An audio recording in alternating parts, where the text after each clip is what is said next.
มีหมู่หลายแล้วบ่ดีสิมีไว้เฮ็ดหยังสู่มีหมู่แค่คน2คนเลยว่าผู้เดียวอาศัยกันได้เพิ่งพาอาศัยกันได้ปรึกษากันได้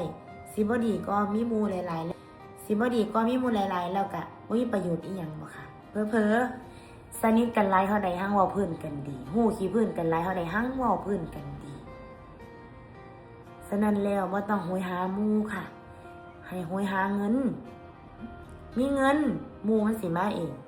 แต่ว่าคันมีเงินแล้วข้อยแนะนำว่าต้องดึงไผเข้ามาในชีวิตดอกเน้นครอบครัวเป็นหลัก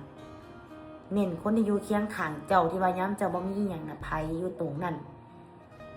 นั่นล่ะให้อยู่นำเขาบ่ต้องไปอิจฉาดอกผู้ใดหมู่หลายแตกสวดผู้ใดหมู่หลายบ่ต้องอิจฉาเขาค่ะบ่ต้องไปเสียข่อยลดหน้าหมู่หลายก็วุ่นวายหลายคนหลายความเว้าหมู่10คนนี่มันบ่แม่นว่าคนทั้ง10คนนี่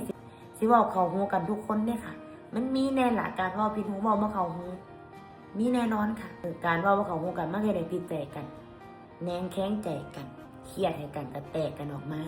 คือเก่าเพราะฉะนั้นแล้วบ่จำเป็นต้องไปมีหมู่หลายมีแค่คนเดียว2คนแล้วก็ดีปรึกษาได้ก็พอแต่ที่แน่ๆนะอยู่ผู้เดียวดีกว่าค่ะอยู่ผู้เดียวว่าต้องระแวงคำเว้าว่าต้องเว้าไปบาดหูผู้ใดบาดใจผู้ใดดูแต่ว่าเจ้าของนี่หาเงินใส่ไปมื้อๆดูแลครอบครัวเจ้าของนี่พอแล้วใส่ชีวิตอย่าไปคิดอีหยังหลายค่ะคนอื่นเขาบ่ได้มานั่งคืนน้ำเฮาเท่าใดดิมีแต่เฮานี่คืนน้ำคนอื่นน่ะคืนมันคักๆเขาก็ใช้ชีวิตของเขาไปเฮ็ดบ่ถึกใจเขาก็ว่าเฮาเฮ็ดดีน้ำเขา100เทื่อเฮ็ดบ่ดีเทื่อเดียวเขาก็ว่าเฮาบ่ดีแล้วสินะตัดสินเฮาแล้วว่าเฮาบ่ดีสินะปานนั้นแล้วนั่นเซาเงินคนที่เขาบ่ได้เงินเฮาเซาแค่คนที่เขาบ่ได้แคร์เฮาโฟกัสเจ้าของหัวใจเจ้าของแล้วก็คนรอบข้างที่เขารักเจ้าของสำนั้นนึงดิค่ะคน100คนเฮ็ดให้ถึกใจทั้ง100คนมันเป็นไปบ่ได้เกิดมาเพื่อใช้ชีวิตให้มันถึกใจเจ้าของแล้วก็บ่ได้ไปเดือดร้อนคนอื่นแค่นั้นสำหรับคนอื่นเขาสิมองเฮาแบบใดแล้วแต่เขาเลยค่ะบางคนนี่สั่งเฮาว่าสั่นนี่สั่งบ่อยากพ้อหน้าเฮ็ดอีหยังอีนี่แล้วกูสั่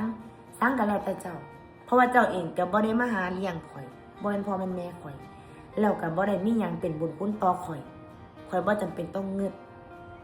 นั่นล่ะค่ะคิดง่ายๆเลยใช้ชีวิตให้ถึกใจเจ้าของแล้วก็บ่เดือดร้อนคนอื่นโฟกัสคนที่ดีกับเฮาคนที่มีพระคุณกับเฮา